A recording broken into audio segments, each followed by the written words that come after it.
Hello everyone, easy physics by N K channel पर आप सभी का एक बार पुनः स्वागत है। 12th क्लास की फिजिक्स का चैप्टर नंबर 14 अपना चल रहा है और इसके अपन क्वेश्चन नंबर 5 तक सॉल्व कर चुके हैं। आज अपन छठा प्रश्न पढ़ने वाले हैं।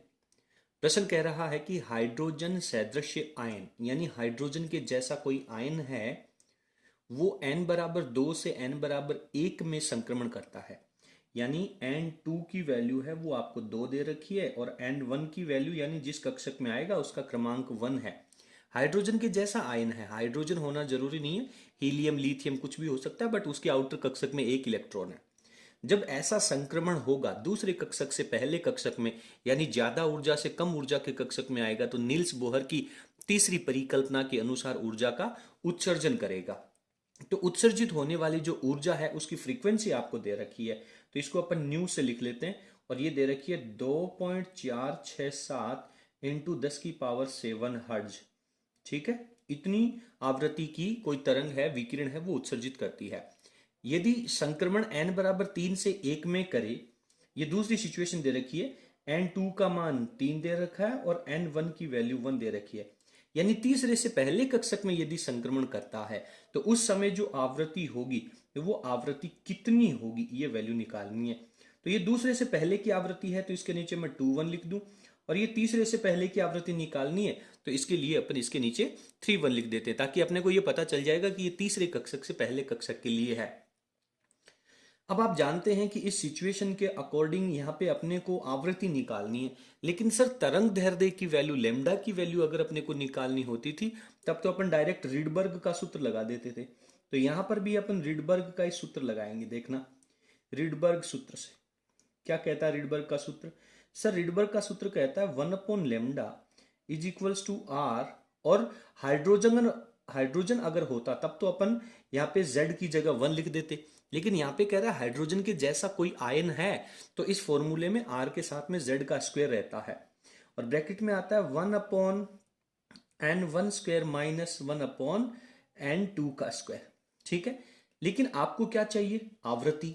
आवृत्ति का फॉर्मूला तो होता है sir nu is equals to c/λ। ठीक है, तो मेरे को यहाँ पे 2 1 चाहिए तो c/λ बनाना है। अगर ऊपर c बनाना है, नीचे लेमडा है ही सही, तो दोनों तरफ अपन इसको c से मल्टीप्लाई कर दें तो ये फॉर्मूला आपके पास हो जाएगा rcz स्क्वायर। ब्रैकेट में दूसरे कक्षक से आ रहा है पहले कक्षक में तो ये 1/1 का स्क्वायर माइनस 1/2 का स्क्वायर हो जाएगा। इसको आप सोल्व कर लीजिए।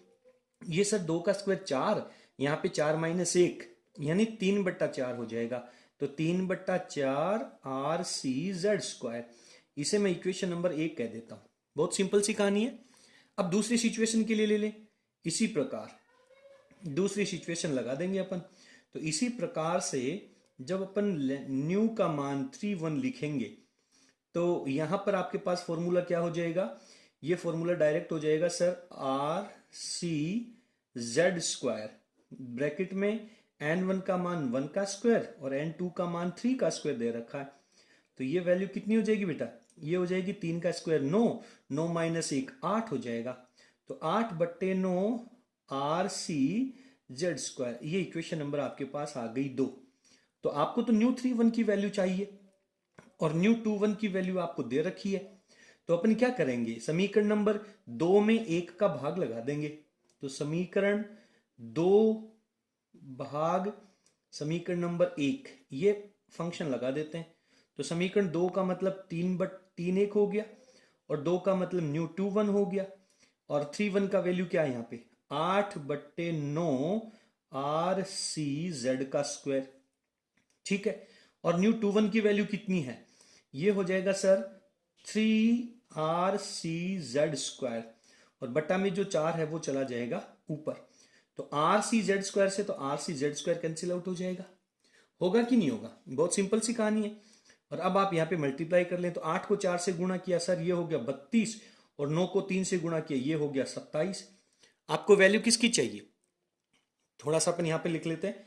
अपने को न्यू 3 1 की वैल्यू चाहिए, तो ये हो जाएगा 32/27, और ये जो न्यू 2 1 की वैल्यू है ये दूसरी तरफ जाकर के मल्टीप्लाई में चली जाएगी, तो ये 2.467 इंटू 10⁻7 हर्ट्ज लग जाएगा।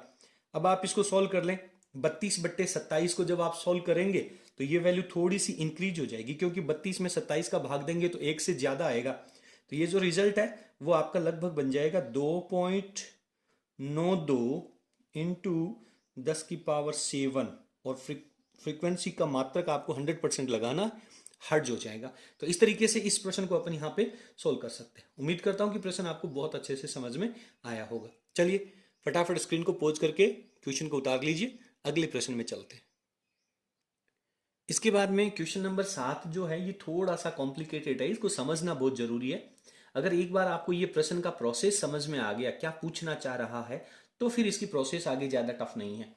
प्रश्न कह रहा है कि लैम्डा तरंग दैर्ध्य का एक वर्णी विकिरण किसी हाइड्रोजन के प्रतिदर्श, प्रतिदर्श का मतलब है हाइड्रोजन के जैसा, प्रतिदर्श के ऊपर आपतित होता है। यानी लैम्डा तरंग दैर्ध्य का कोई प्रकाश है वो हाइड्रोजन परमाणु के ऊपर आपतित हो रहा है, आ रहा है, जिससे क्या होगा, जब प्रकाश आपतित होगा तो क्या होगा, कोई भी निम्न कक्षा का इलेक्ट्रॉन ऊर्जा का अवशोषण करके और बाह्य कक्षा में चला जाएगा, और बाह्य कक्षा में इलेक्ट्रॉन है वो ज्यादा समय तक नहीं रहेगा, 10 की पावर लगभग -8 सेकंड तक रहता है, ठीक है। और 10 की पावर -8 सेकंड के बाद वापस वो इलेक्ट्रॉन अनेक कक्षाओं से होता हुआ अपनी मूल कक्षा में आएगा, और जब वापस अपनी मूल कक्षा में आएगा तो अलग अलग लैम्डा का अलग अलग तरंग दैर्ध्य का प्रकाश उत्सर्जित करेगा। एक सिंपल सी फिनोमिना अपन जानते हैं।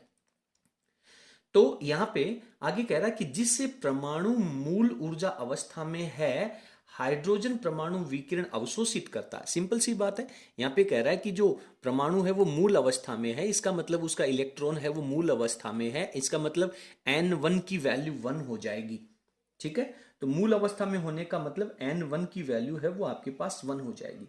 फिर क्या होगा, फिर ये जो इलेक्ट्रॉन है वो ऊर्जा का अवशोषण करके बाह्य कक्षा में चला जाएगा, तथा फिर 6 भिन्न भिन्न तरंग दैर्ध्यों के तरंग दैर्ध्य उत्सर्जित करता है, यानी 6 अलग अलग लेमडा का प्रकाश उत्सर्जित करता है। तो 6 लेमडा कब निकलेगा भाई, एक फॉर्मूला अपन ने पढ़ा था कि कितनी तरह के लेमडा आपको प्राप्त होंगे। तो वहां पे आपने फॉर्मूला पढ़ा था capital N is equals to n into n-1/2। तो यहाँ पे क्वेश्चन कह रहा है कि यहाँ पे 6 प्राप्त होगा। तो एक बहुत सिंपल सा प्रोसेस आपने यहाँ पे पढ़ा है। यहाँ पे 6 आने का मतलब क्या है, सर यहाँ पे 4 रख दीजिए, तो 4 इंटू 4-1 3, तो 4 को 2 से काट दिया 2, 3 इंटू 2 6 हो जाएगा। तो यहाँ पे कहने का मतलब ये जो इलेक्ट्रॉन है वो n2 का मतलब कौन सी कक्षा में चला जाएगा, यहाँ पे यदि आप 4 रख देंगे तो चौथी कक्षा में चला जाएगा। तो n2 की वैल्यू कितनी हो जाएगी, 4 हो जाएगी। ये बात आपको इस प्रश्न से पकड़नी है। 6 अलग अलग तरंग दैर्ध्य उत्सर्जित करने का मतलब है कि वो इलेक्ट्रॉन चौथे कक्षक में चला जाएगा, फिर चौथे से तीसरे में आ सकता है, तीसरे से दूसरे में आ सकता है, दूसरे से पहले में आ सकता है, चौथे से डायरेक्ट दूसरे में आ सकता है, और चौथे से डायरेक्ट पहले में आ सकता है। इस तरीके से 6 प्रोसेस हो जाएंगी उसकी, ठीक है। तो n2 की वैल्यू आपके पास 4 हो जाएगी। तो सवाल कह रहा है कि वो जो लेमडा आया था, जो प्रकाश आपने इसके ऊपर डाला था, वो आप प्रकाश की तरंग दैर्ध्य है वो ज्ञात कीजिए। तो कितना लेमडा आपने डाला था, जितना लेमडा चौथे कक्षक से पहले कक्षक में आने में प्रकाश उत्सर्जित करेगा। क्योंकि नील्स बोहर की तीसरी परिकल्पना क्या कहती है कि जितनी कक्षाओं में ऊर्जाओं का अंतर है उतनी ऊर्जा का अवशोषण करके तो इलेक्ट्रॉन निम्न ऊर्जा से उच्च ऊर्जा स्तर में जा सकता है, और उतनी ही ऊर्जा का उत्सर्जन करके दोनों कक्षकों की ऊर्जाओं के अंतर के बराबर ऊर्जा का उत्सर्जन करके वापस इलेक्ट्रॉन बाहर वाली कक्षा से आंतरिक कक्षा में आ सकता है। तो जितना लेमडा अवशोषित करके ये सबसे बाह्यतम कक्षक में गया था, और वहां से जब पहले मूल कक्षक में आएगा तो लेमडा की वैल्यू बराबर होगी। तो इस तरीके से अपन लेमडा की वैल्यू निकाल लेंगे। आगे फिर क्वेश्चन में कह रहा है कि HC की वैल्यू आपको दे रखी है, H इंटू सी की वैल्यू आपको दे रखी है। ये है आपके पास 1242 इलेक्ट्रॉन वोल्ट और नैनोमीटर, ये वैल्यू आप लोगों को यहां पर दे रखी है। इसके बाद में प्रश्न क्या कह रहा है, आगे आपको वैल्यू दे रखी है कि हाइड्रोजन की मूल अवस्था में, हाइड्रोजन की मूल अवस्था का मतलब है पहली कक्षा में, इसकी एनर्जी दे रखी है -13.6 इलेक्ट्रॉन वोल्ट। इतनी सारी बातें दे रखी है और आपको लेमडा की वैल्यू केवल निकालनी है। तो इसमें अपने को 2-3 फिनोमिना लगानी पड़ेंगी। एक तो ऊर्जा का अवशोषण करेगा और उत्सर्जन करेगा, तो इसमें अपन यहाँ पे डायरेक्ट लिख देते हैं नील्स बोहर की तीसरी परिकल्पना से नील्स बोहर की तथ्य परिकल्पना से। तीसरी परिकल्पना लगा दीजिए आप, तीसरी परिकल्पना से। तो क्या होएगा तीसरी परिकल्पना? सर तीसरी परिकल्पना कहती है डेल्टा ई की वैल्यू, ये वैल्यू होती है सर दूसरे कक्षक की एनर्जी En2 माइनस होता है सर पहले नीचे वाले कक्षक की एनर्जी, और डेल्टा ई का फॉर्मूला होता है ई बराबर एच न्यू, और न्यू को अपन लिख सकते हैं एच सी अपॉन लेमडा। इसलिए मैंने यहाँ पे गैप छोड़ रखा था, क्योंकि मेरे को एच सी की वैल्यू दे भी रखी है और लेमडा मेरे को यहाँ पे निकालना भी है, ठीक है ना। तो यहाँ पे N2 और N1 की वैल्यू फाइंड आउट करना ये बड़ा प्रश्न है। अब आप जानते हैं कि nवे कक्षक की ऊर्जा का जो फॉर्मूला है वो आपने पढ़ा है कि सर -13.6 अपॉन n का स्क्वायर होता है, इतने इलेक्ट्रॉन वोल्ट की एनर्जी होती है। ये अपन ने nवे कक्षक की ऊर्जा के टॉपिक में पढ़ा था। तो यहां पर यदि आप En2 की वैल्यू चाहते हैं तो यहां पे N2 आ जाएगा, En1 की वैल्यू चाहते हैं तो वो आ जाएगा। तो एक काम करता हूं मैं यहां पे वैल्यू रख लेता हूं, तो ये वैल्यू मेरे पास कितनी आ जाएगी, इसकी वैल्यू आ जाएगी En2 की -13.6 अपॉन N2 का स्क्वायर, ये माइनस फॉर्मूले का, और अगेन यहां का माइनस रखूंगा तो ये बन जाएगा प्लस, और 13.6 अपॉन N1 का स्क्वायर। इसको थोड़ा सा आप इजी कर लीजिए।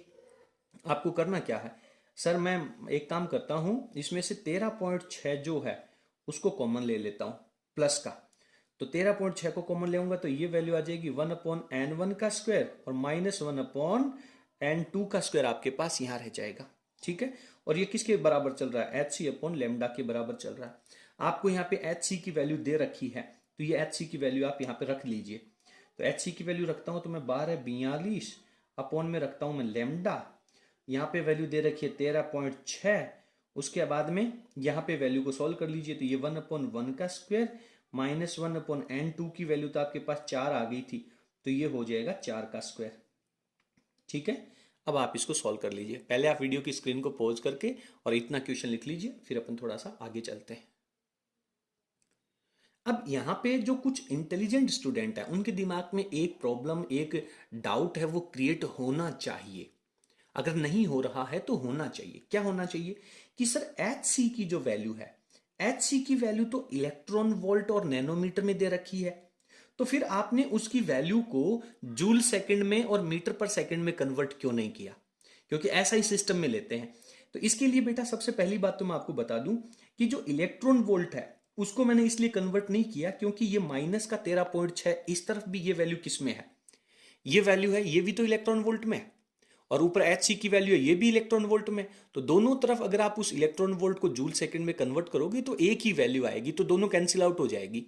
तो कुल मिलाकर के ये जो इलेक्ट्रॉन वोल्ट है इसका इफेक्ट यहां पे नहीं रहेगा। अच्छा सर ठीक है, मान लिया ये नैनोमीटर है, इसका हिसाब तो करो। नैनोमीटर का हिसाब अपन इसलिए नहीं करेंगे क्योंकि यहां पे जो मात्रक नैनोमीटर है तो लैम्डा का मात्रक भी नैनोमीटर में ही आ जाएगा, मीटर में नहीं आएगा, ताकि आप उसको बाद में नैनोमीटर में बदलने की जरूरत नहीं है। लैम्डा का जो रिजल्ट आएगा वो डायरेक्ट नैनोमीटर में आ जाएगा। तो ये वैल्यू आपके पास बन गई 13.6, और ये होता है बेटा 4 4 16, 16 में से एक गया 15, तो ये 15/16 हो जाएगा, ठीक है। अब आप इसको सरल कर लें, इधर आपके पास चल रहा है 1242 अपॉन लेमडा।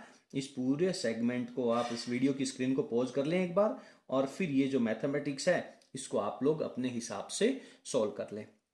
तो क्या हो जाएगा, ये वैल्यू जब आप सोल्व करोगे तो लैम्डा इस तरफ चला जाएगा, ये वैल्यू यहां आ जाएगी, ये 16 ऊपर चला जाएगा और 15 नीचे आ जाएगा।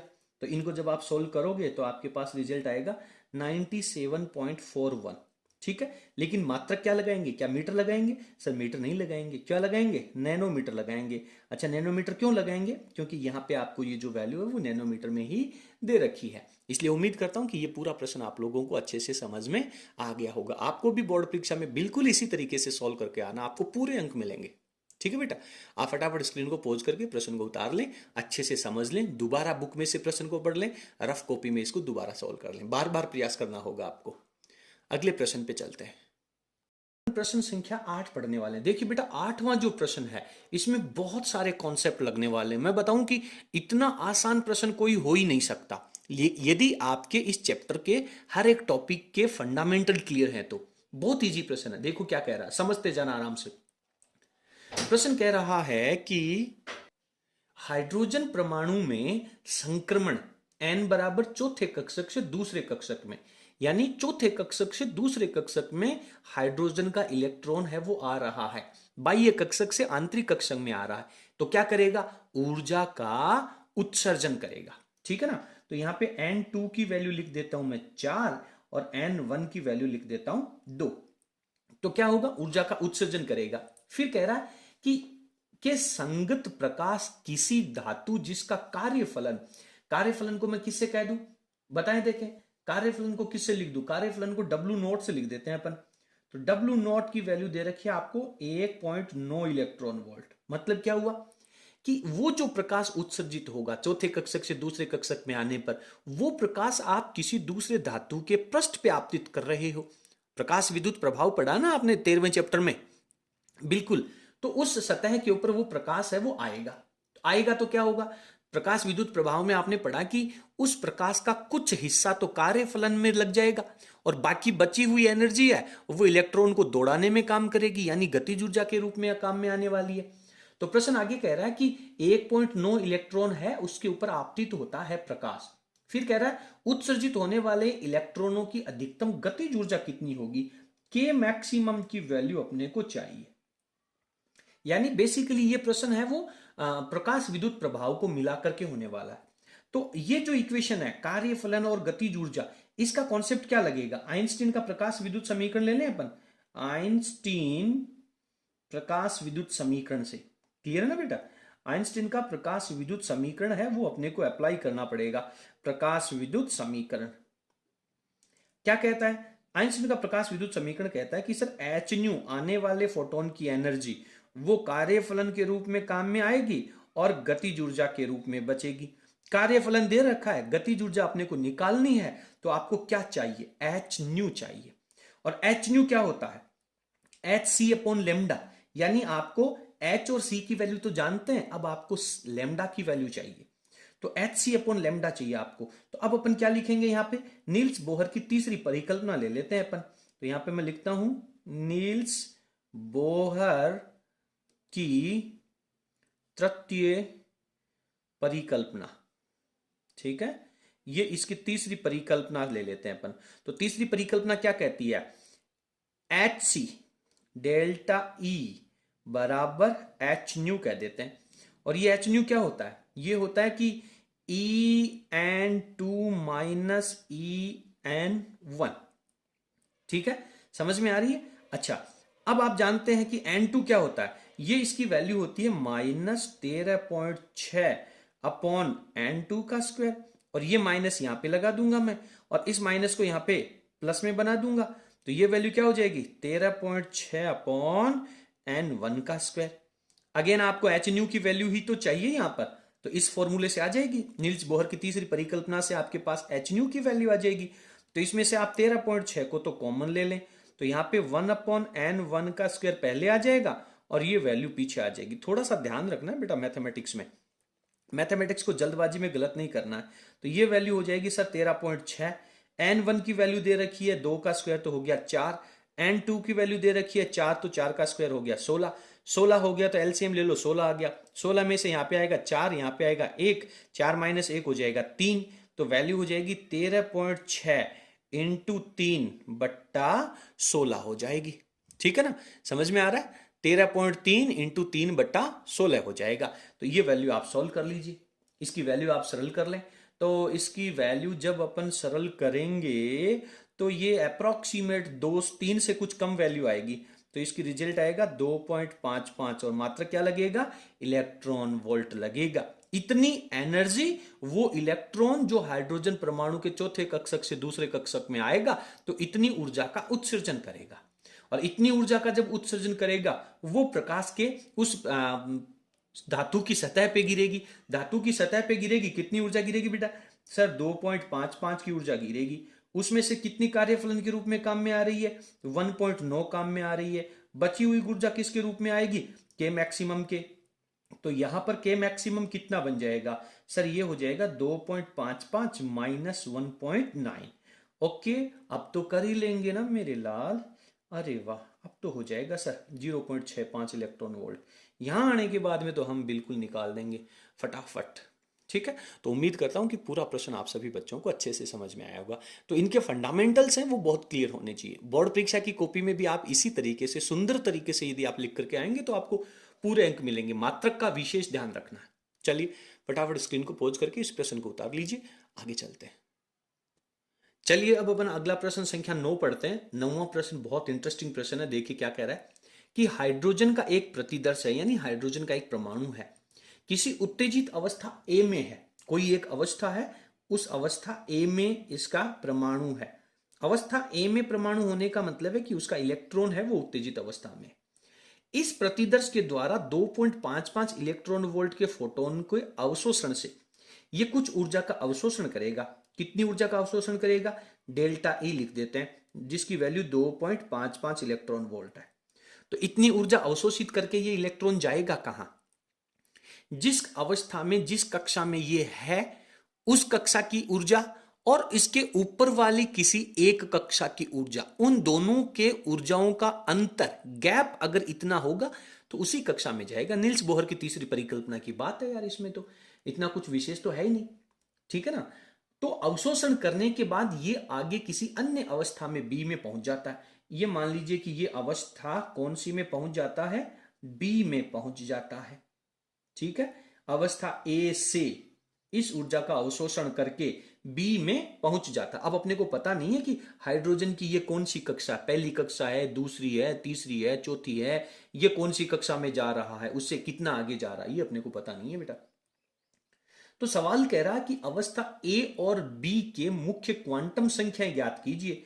ये मुख्य क्वांटम संख्या, ये तो निम्न ऊर्जा वाली है, तो इसकी क्वांटम संख्या को मैं n1 कह देता हूं। और ये उच्च ऊर्जा वाली है, ये बाहर वाली कक्षा है, तो इसको अपन n2 कह सकते हैं। अब n1 का मतलब हमेशा 1 ही नहीं है।